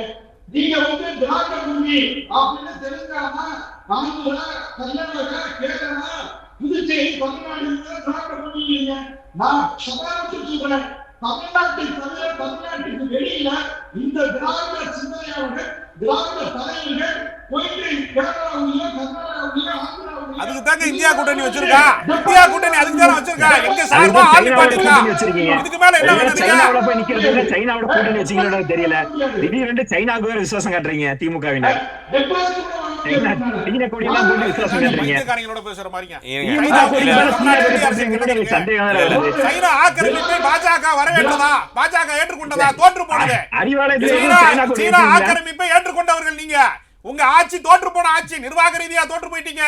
அம்பானி வீட்டுக்கு அதானி வீட்டுக்கு வந்து காவடி தூக்குற ஆட்சி வந்து பாஜக ஆட்சி. ஆமாமா, ஓட்டு மிஷின் செட்டிங் பண்ணவங்க அதெல்லாம் யோசிக்க மாட்டீங்க. மக்களை, விவசாயிகளை பற்றி யோசிக்க மாட்டீங்க.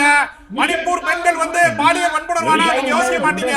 சிறுபான்மை மக்களை எதிர்த்து கலவரம் பண்ற அவங்களை கொலை செஞ்சா ஏத்துக்கிறீங்க. கவிதாசன் முடிச்சிட்டோம். உங்க அரசியலே கேவலமானது, இனத்துவேஷம் கொண்டது. கவிதாசன் முடிச்சிட்டோம். வெறுப்பு அரசியலை விதைக்கிறீர்கள் நீங்க. கவிதாசன்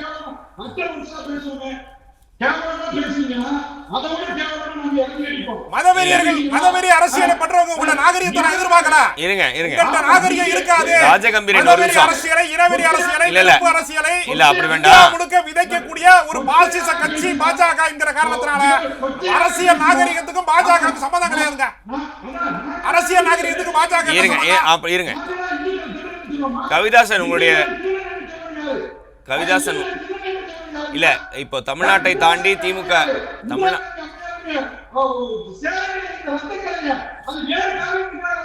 தமிழ்நாட்டை தாண்டி கவிதாசன்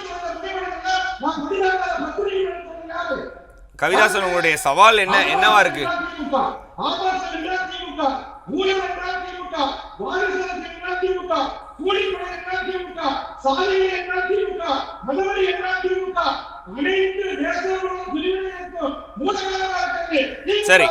சரி விக்கி, விக்கி சொல்லிட்டோம் சார், இருங்க. இல்ல நானே கேக்குறேன். இல்ல கவிதாசன் இருங்க. விக்கி சொல்லுங்க. நான் சொல்றேன், குடும்ப கட்சிங்கிறாரு எங்க ஐயா வெற்றி கொண்டான்னு சொல்றது போலதான். ஏன்னா நான் இங்க வந்து குடும்பமாக அரசியல் செய்கிறோம், அதனால குடும்ப கட்சியாக என் அப்பா திமுக, நான் திமுக, அடுத்து என் பையன் திமுக, அப்படிதான் இங்க. ஆனா குடும்பம் இல்ல எனக்கு புள்ள குட்டி இல்லைன்னா இதுக்கு மேல சொல்லி அதுக்கு வழி இல்லையா? எங்க ஐயா வெற்றி கொண்டான்னு சொல்ற மாதிரிதான் பிரதமர் மோடி இதுக்கு மேல மேடை போட்டு எனக்கு குடும்பம் இல்ல, எனக்கு பொண்டாட்டி இல்லன்னு இதுக்கு மேல சொல்லி உங்களாலையும் முடியாது. ஏன்னா நான் என்ன சொல்றேன்னா, இன்னைக்கு பாஜகல சார் இந்த வெற்றில வைங்க அதான் சொல்றேன். உங்களோட பெருமைதான் உங்களோட பெருமையதாங்க சொல்றேன். உங்களோட பெருமையை சொல்றேன், அதை கூட கேட்க மாட்டீங்க. அவ்வளவு தூரம் பயப்படுறீங்க உங்களோட பெருமையை சொன்னா. உதயநிதி ஸ்டாலின கொங்கு மண்டலத்துல நிக்க வச்சு ஜெயிச்சு காமிங்க அப்படின்னு சொல்றாங்க விக்கி. திமுக இருந்து அந்த மாதிரி பண்ண முடியுமா? ஏற்கனவே ஒரு எம்எல்ஏ அமைச்சர் ஆயிட்டாரு, மக்கள் வாக்களித்து தேர்ந்தெடுத்திருக்காங்க. நான் என்ன சொல்றேன், ஒரு அமைச்சர் எதுக்கு சார் ராஜினாமா பண்ணிட்டு போய் எம்பி தேர்தல்? இல்ல கொங்கு மண்டலத்துல வந்து திமுக ஆதரவு இல்ல, தமிழ்நாட்டிலேயே ஆதரவு இல்ல அப்படின்ற மாதிரி அவங்க சொல்றாங்க. கொங்கு மண்டலத்துல இப்ப உள்ளாட்சி தேர்தல் நடந்தது, வாஷ் அவுட் பிஜேபி தெரியல. எங்க அண்ணன் செந்தில் பாலாஜி தூக்கி நீங்க உள்ள வச்சுட்டு நீங்க கொங்கு மண்டலத்தை திருப்பி கைப்பற்றுன்னு நினைக்கிறீங்களா? வாய்ப்பு இல்ல ராஜா. நான் என்ன சொல்றேன், உங்களுடைய மோடி, உங்களுடைய பாரத பிரதமர் அவர் முடிச்சிட்டோம். அதே கொங்கு மண்டலத்துல உங்களுக்கு ஆண்மை இருந்தா மோடிய கொங்கு மண்டலத்துல நின்னு ஜெயிச்சு சொல்லுங்க. நான் நேரடியா சவால் விடுறேன். ஒரு திமுக தொண்டராக திராணி இருக்கா, யோகிதை இருக்கா? வரேன். சரி, தமிழ்நாட்டுல வெற்றி பெற முடியுமா? கொங்கு மண்டலம் எந்த ஒரு தொகுதியில நிப்பாட்டி மோடியோ அமித்ஷாவையோ விக்கி அப்படிலாம் பேச வேண்டாம். ரஞ்சித், தமிழ்நாட்டுல மோடியே நிப்பாட்டினாலும் சரி, அமித்ஷாவை நிப்பாட்டினாலும் சரி, இங்கெல்லாம் ஜெயிக்க முடியாதுன்னு சொல்லி திமுக தரப்புல இருந்து சொல்றாங்க. மோடி தமிழகத்துல போட்டிடுவாரா? இல்ல 2014 2 சீட்டு ஜெயிச்சாங்க பாஜக. அப்ப படுதோல்வி அடைஞ்சு ஒரு சீட்டு கூட இல்லாம 0 MP DMKன்னு இந்தியா முழுக்க ட்ரெண்டான கட்சி தான் DMK. தமிழகத்திலே புறக்கணிக்கப்பட்டார்கள். தமிழக மக்களாலே விரட்டி அடிக்கப்பட்டார்கள். இந்த வரலாறு நடந்திருக்கு. 1991 இருந்து 2001 இருந்து பாத்தீங்கன்னா பல முறை வந்து படுதோல்வி.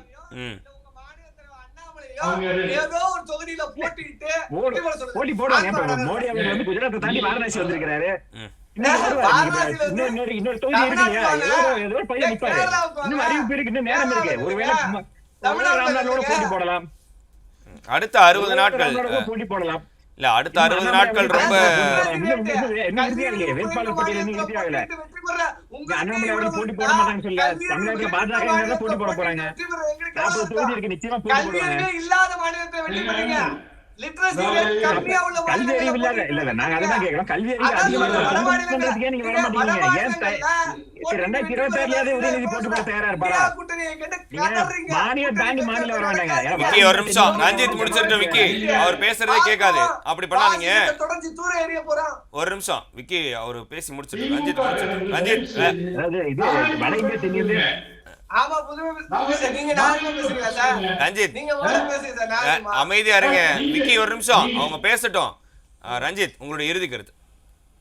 அதான் நம்ம சொன்னோம் இல்லையா, இப்ப வந்து திமுக வந்து செய்யக்கூடிய மக்கள் விரோதத்தை பிரதமர் வந்து வெளிப்படுத்துறாரு. இதற்கு முன்னாடி வந்து அரசு விழாக்கு வந்தாரு, நல்ல முறையா தான் வந்தது. எங்கேயுமே வந்து முதல்வர் அவர் இழிவுபடுத்தல. அந்த கூட்டத்துல கூட மோடின்னு கத்தும் பொழுது அமைதிப்படுத்துறாரு. கூட்டத்தை வந்து முதல்வர் தடுமாறுறாரு. அங்க வந்து எழக்கூடிய அந்த கோஷத்தை பார்த்து முதல்வருக்கே தடுமாற்றம் பேசல. அப்ப பிரதமரா வந்து அந்த கூட்டத்தை கட்டுப்படுத்துறாரு. ஆனா நீங்க என்ன பண்ணீங்க, விளம்பரத்துல வந்து ஒரு இந்திய இறையாண்மைக்கே எதிராக நீங்க செயல்பட்டு இருக்கீங்க. அதற்கு ஒரு வருத்தம் தெரிவிச்சாலும் பரவாயில்ல. தெரியாம நடந்த தவறு ஏதோ வந்து எழுத்து பிழை மாதிரி ஒரு பிரிண்ட் பிழை ஆயிடுச்சுன்னு சொன்னா பரவாயில்ல. சைனா நமக்கு பிரச்சனை இல்ல, சைனா நமக்கு எதிரி இல்ல, மோடி அவர்கள் சைனாக்கு எதிராக சொல்லலைன்னு. இன்னைக்கு சைனா வந்து அந்த கிராமத்தை விட்டு அடிச்சு துரத்தப்பட்டது. இன்னைக்கு சைனா வந்து இவ்வளவு பெரிய வீரமா இருக்கக்கூடிய சைனா ஏன் வர வேண்டியதானே, அருணாச்சல வர வேண்டியதானே, யுத்தம் தொட வேண்டியதானே, நேர்காலத்துல வந்த மாதிரி ஏன் வர மாட்டேங்குது? இன்னைக்கு பயந்து கிடக்குறான் சைனா. பாகிஸ்தான் வர வேண்டியது, இன்னைக்கு பாகிஸ்தான் அரண்டு கிடக்குது. எதுவுமே பண்ண முடியல. இலங்கை வந்து இந்தியா வந்து ஆக்கிரமிச்சிட்டு இருக்காரு. ஆனா என்ன சைனாக்கார வாயை பேச மாட்டேங்கிறான், ஒண்ணும் பண்ண முடியல. அது அந்த அளவுக்கு வந்து இன்னைக்கு பலமான தலைவராக, உலக புகழ்மிக்க தலைவரா இருக்காரு இன்னைக்கு மோடி அவர்கள். அதை வந்து இவர்களால் கொடுக்க முடியாம வேணும் அந்த இந்திய தேசிய கொடிக்கு பதிலாக சீன கொடியை பயன்படுத்துறீங்க. எந்த அளவுக்கு தரம் தாழ்ந்து போயிட்டீங்க. இதே திமுக கூட்டத்துல வந்து அதிமுக கொடி உங்களுக்கு ஏதாவது இல்ல வேற ஏதாவது வியாதி இருக்கா போய் ரஞ்சித் செக் பண்ணிட்டு வாங்க. யாரு சைனா கொடி எல்லாம் இங்க பயன்படுத்தினா நீங்க இந்திய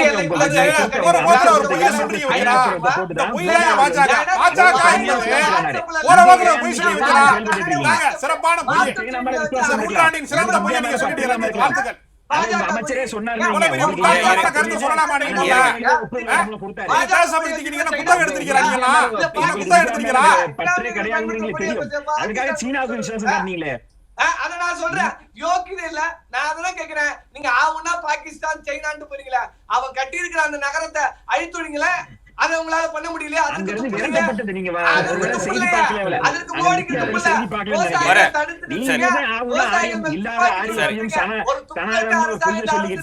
தமிழகத்துல ஏங்க பாண்டி சனாதனம் தெரியுங்க, ஏங்க பஸ் விலை ஏறிச்சுன்னா மோடி காசு கொடுக்குறீங்க.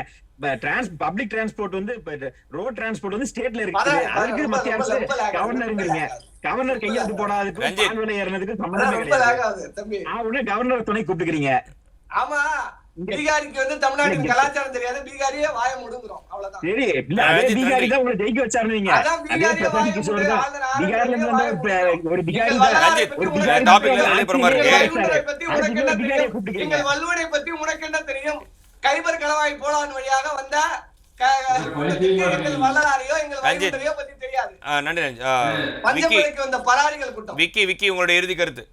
அதான் சார், இப்ப எங்களுடைய திருமந்தத்திலே ஒரு மந்திரத்தை சொல்லிட்டு போயிருக்காரு, பேர் கொண்ட அரசன் பிராந்தனை அர்ச்சித்தால் ஊர் கொண்ட அரசனுக்கு கேடாம். இதோட அர்த்தம் என்னன்னு புதுமை பித்தனுக்கு தெரிஞ்சதுன்னா ரைட்டு. ஏன்னா பேர் கொண்ட அரசன் பிராந்தனை அர்ச்சித்தால் ஊர் கொண்ட அரசனுக்கு கேடாம். ஏன்னா ஆரிய எதிர்ப்பு எங்களது பிறப்பிலே இருக்கிறது. அதனால கைவர் கலவாய் வழியாக பஞ்சம்பளைக்கு வந்த பராரிகள் கூட்டம் இந்த தேசத்தை எங்கள் தேசம் என்று கொள்வது சொந்தம் கொண்டாடுவதெல்லாம் நாங்கள் ஏற்றுக்கொள்ள முடியாது. பாரத தேசம் பைந்தமிழர் நாடு. அதனால இந்த ஒட்டுமொத்த தேசமே எங்களுக்கானது. இதுல அண்டி பிழைக்க வந்த கூட்டம் எங்களை வெட்டி விளையாட நினைச்சாந்து அதுக்கு வந்து இடம் தர மாட்டோம். அதனால இழந்த உரிமைகளை நாங்கள் இன்றைய இடத்துல விட்டுக் கொடுக்க முடியாது. மாநில சுயாட்சியை ஓங்கி பிடிப்போம். அதற்கு எதிராக யார் வந்தாலும் தூக்கி எறிவோம். இந்த தேர்தலில் மாநில சுயாட்சிக்கு எதிராக நிற்கிற, மாநில அரசுகளை அடக்குமுறை செய்கிற சனாதன மோடி என்கிற பாசிஸ்டை வீழ்த்த போவது ஸ்டாலின் என்கிற எங்களது தமிழக முதல்வர் தான். அது வந்து இங்க இருந்து தமிழகத்தில் தான் தொடங்க போகுது. நன்றி. ராஜகம்பீரன் சார், உங்களுடைய இறுதி கருத்து. பாஜக முழுக்க இந்தியாவில் இருக்கக்கூடிய மாநில கட்சிகளை அழித்து ஒழிக்கிற வேலையை செய்கிறது. ஆனால் அவர்கள் வந்து மாநில கட்சியினுடைய தயவிலேயே வந்து ஓட்டு வாங்குவதற்காக அதிமுகவின் தலைவர்களை சுட்டிக்காட்டி பேசுவதை போல அவர்கள் இப்படி பண்ண தாஜா பண்ணுகிற வேலையை தான் திரும்ப செய்கிறார்களே தவிர அவர்கள் எந்த பிரச்சனையும் 10 ஆண்டு காலங்களில் தீர்க்கவில்லை. விவசாயிகள் போராடி கொண்டே இருக்கிறார்கள். பல மாநிலங்கள் வந்து பற்றி எரிகிறது. இப்போ மத துவேஷங்கள் நடந்து கொண்டே இருக்கிறது. அடிப்படை பிரச்சனைகள் தீர்க்கப்படவே இல்லை. அவர்கள் ஒரு கோயிலை கட்டி வைத்து விட்டு எல்லா பிரச்சனையும் தீர்த்து விட்டோம் என்று நம்மளை நம்ப சொல்லுகிறார்கள். எனவே திமுக தான் அதற்கு ஒரு சரியான தீர்வை தருகிறது. கடவுள் நம்பிக்கை வேறு, அரசியல் என்பது வேறு. கடவுள் நம்பிக்கையின் பெயரால் மக்களை சுரண்டக்கூடாது, அவர்களுக்கு கல்வி தர வேண்டும், வாழ்வதற்கான உரிமை தர வேண்டும். வடக்கே இருந்து தொடர்ந்து வந்து கொண்டே இருக்கிறார்கள் அந்த மாநிலத்தினுடைய தொழிலாளர்கள். அந்த நிலை தமிழ்நாட்டில் வராமல் இருக்கிறது என்றால் திராவிட மாடல் ஆட்சி வெற்றி பெற்றிருக்கிறது, குஜராத் மாடல் தோற்றுவிட்டது. எனவே அவர் இப்ப தமிழ்நாட்டுக்கு வந்து பேரிடர் நிதி தரவில்லை என்று சொன்னால் கூட பரவாயில்லை. இன்றைக்கு என்ன செய்யறாங்கன்னா, கல்பாக்கத்தில் போய் ஈன் உலை என்று சொல்லக்கூடிய அழிவு தரக்கூடிய ஒரு உலையை கொண்டு வந்து தமிழ்நாட்டை வைக்கிறாங்க. நாளைக்கு ஏதாவது ஒரு பேரிடர் என்று சொன்னால் ஒட்டுமொத்த சென்னை சுற்றுப்புறங்களில் எல்லாம் வெடித்து சிதறக்கூடிய ஒரு அபாயத்தை கொண்டு வந்து அவர்கள் வைக்கிறார்கள் என்று சொன்னால், இந்தியாவினுடைய குப்பை தொட்டியாக தமிழ்நாட்டை பயன்படுத்த நினைக்கிற பாஜகவிற்கு ஒரு தமிழர் கூட ஓட்டு போட மாட்டான். இவர்கள் இந்த மதவெறி கோஷத்தை வந்து குஜராத்தில் வைத்துக் கொள்ளலாமே தவிர இந்த தென்னிந்தியா முழுக்க மட்டுமல்ல, இந்தியா முழுக்கவே ஒரு மாற்றம் நடக்க போகிறது. அந்த மாற்றத்திற்கு திமுக வழிகாட்டியாக இருக்கிறது. இந்தியா கூட்டணி தான் வருகிற தேர்தலில் வெல்லும். மோடியினுடைய கோஷம் என்பது பொய்த்து விட்டது, மக்களிடத்திலே வெளுத்து விட்டது, நீலச்சாயம் வெளுத்து விட்டது, டும் டும் டும் டும் என்று சொன்ன பாடலை போலதான் இவர்களினுடைய அரசியல் சாயம் வெளுத்து விட்டது, காவி சாயம் வெளுத்து விட்டது. இவர்கள் கார்ப்பரேட்டின் கைக்கூலிகள், மத வெறியர்கள், இந்தியாவினுடைய தேச ஒற்றுமைக்கு எதிரானவர்கள், உண்மையான தேச துரோகிகள் பாஜக காரர்கள். நன்றி. கவிதாசன், உங்களுடைய இறுதி கருத்து. அதாவது வளர்ந்த பாரதத்துடன் வளர்ந்த தமிழகமும் வேண்டும் அப்படின்றதுல நான் ரொம்ப உறுதியா இருக்கேன்னு வந்து பிரதமர் வந்து சொல்றாரு. இந்தியா வந்து தமிழ்நாட்டை ஒரு குப்பை தொட்டியா பயன்படுத்துதுன்னு ராஜகம்பீரன் குறிப்பிட்டிருந்தாரு. அதோட உங்களுடைய இறுதி கருத்து. தமிழ்நாட்டை வந்து 2 கொட்டகைகள் பிடித்து குட்டிச்சு வளர்த்திருக்கிறது. ஒன்று சினிமா கொட்டகை, மற்றொன்று சாராய கொட்டகை. இந்த 2 கொட்டகைகளிலிருந்து பிறந்து வளர்ந்து வந்த இயக்கம் தான் என்று சொல்லக்கூடிய அந்த திராவிட இயக்கங்கள். இந்த திராவிட இயக்கங்களுடைய தோற்றுவாயை தவறு. இந்த திராவிட இயக்கங்கள் சுதந்திரத்திற்கு முன்பு வெள்ளைக்காரர்களுக்கு கைக்கூலியாக இருந்தவை. இந்தியாவிற்கு சுதந்திரம் கிடைத்த போது மன்னிப்பு கடிதம் எழுதி கொடுத்த சாவர்கர் யாரு? மன்னிப்பு கடிதம் எழுதி கொடுத்த சாவர்கர் யாரு? பாஜக காரர்கள், அன்றைய RSS காரர்கள் வந்து பிரிட்டிஷ்காரனுக்கு மல்ல தூக்கினார்கள் என்கிற வரலாறை புரட்சி கவிதாசன் படிக்கலையா? எவ்வளவு பெரிய பொய்ய சொல்றீங்க? வரலாற்றினுடைய விடுதலைக்காக போராடியவர்கள் யாரு? இந்த மண்ணினுடைய மைந்தர்கள் போராடுறாங்க. பார்ப்பனியர்களுக்கு ஆதரவாக இருக்கிற நீங்கள் வந்து இதை பேசலாமா முதல்ல? சரி, நன்றி. விருந்தினர்கள் அனைவருக்கும் நன்றி. மீண்டும் மற்றொரு விவாதமரம் நிகழ்ச்சியில் சந்திப்போம். வணக்கம்.